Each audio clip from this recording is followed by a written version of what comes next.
The Ohio City Farm is a part of the Ohio City Fresh Food Collaborative that includes the Ohio City Farm, the Ohio City Farm Stand, and the Community Incubator and Kitchen.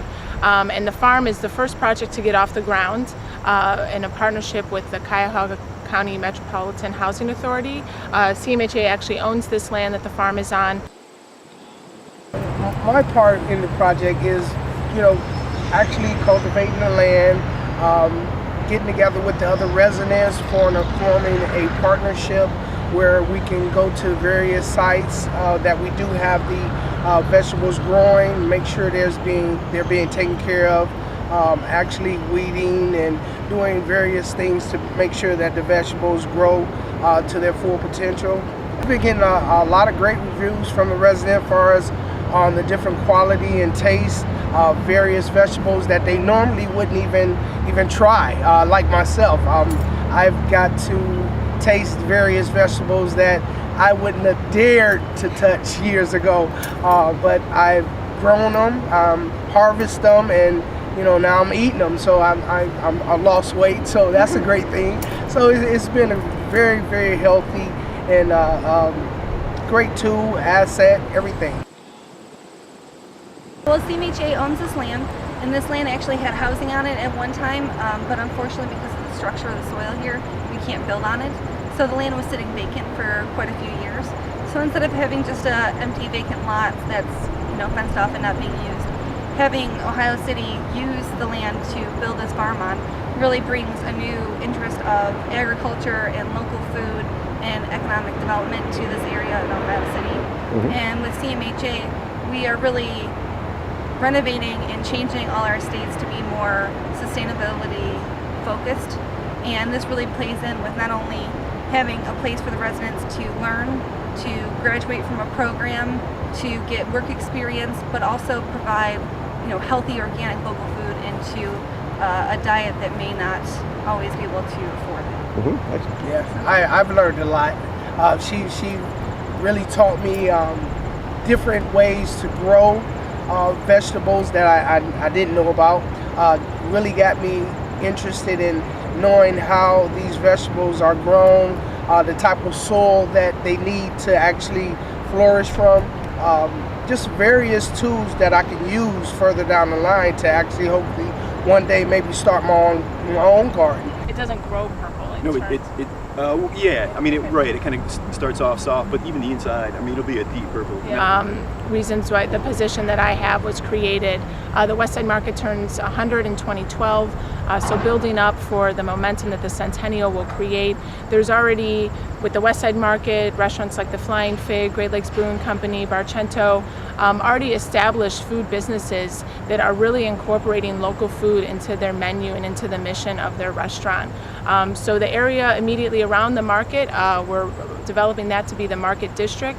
So focusing on food-related businesses, and of course the Ohio City Fresh Food Collaborative and the farm is a key component to that. An important asset of the farm is to build agriculture as an economic development opportunity for businesses. So the Refugee Response has a job training program for resettled refugees.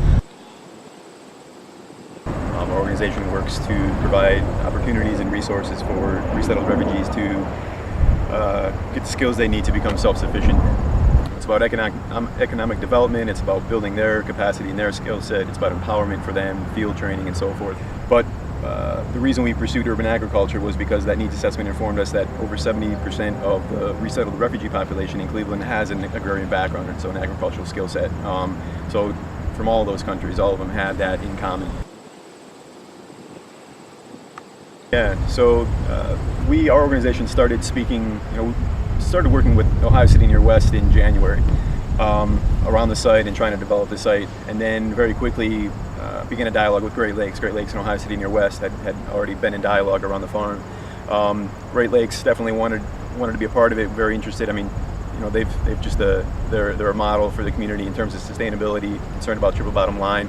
But this first year weren't necessarily interested in actually taking hold of the operations on the site.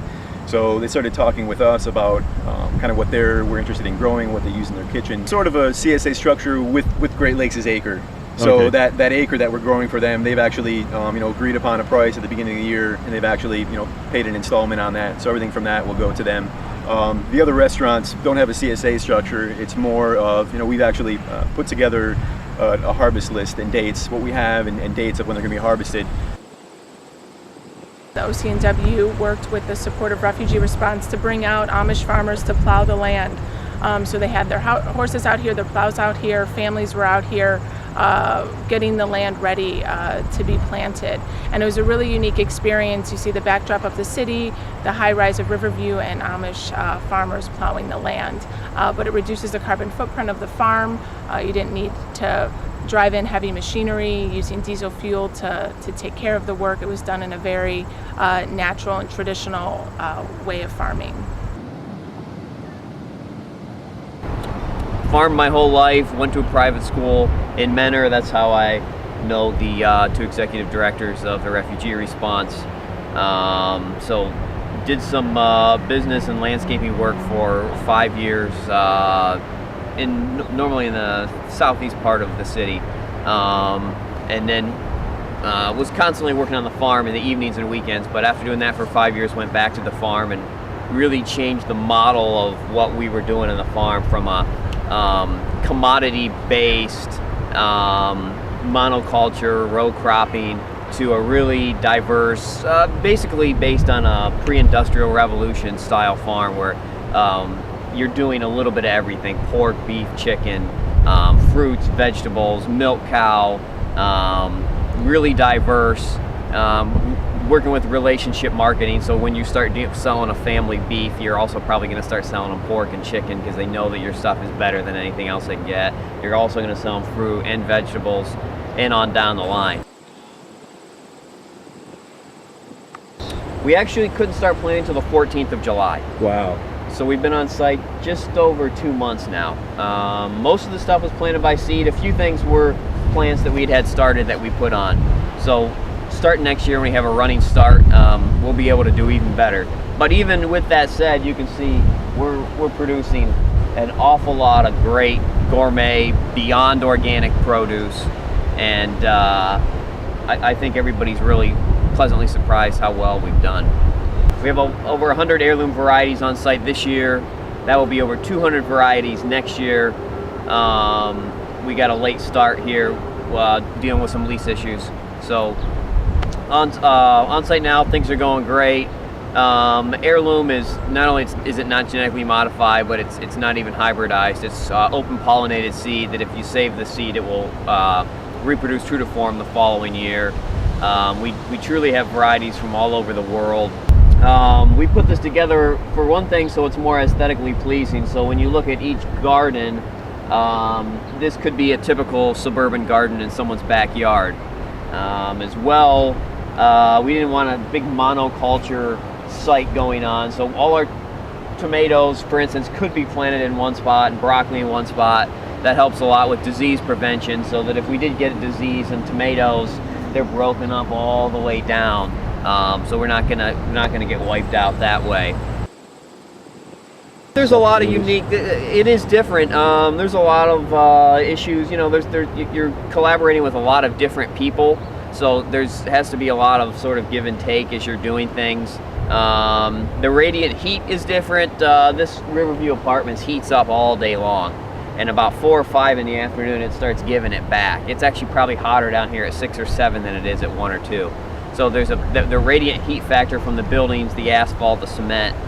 Makes a big difference. It helps out a lot because you get those extra heat units, but it requires more water. So there are definitely some differences, but it's been a fun challenge, and I think that it's come together quickly and probably a lot better than I expected or anybody else involved with this project would have.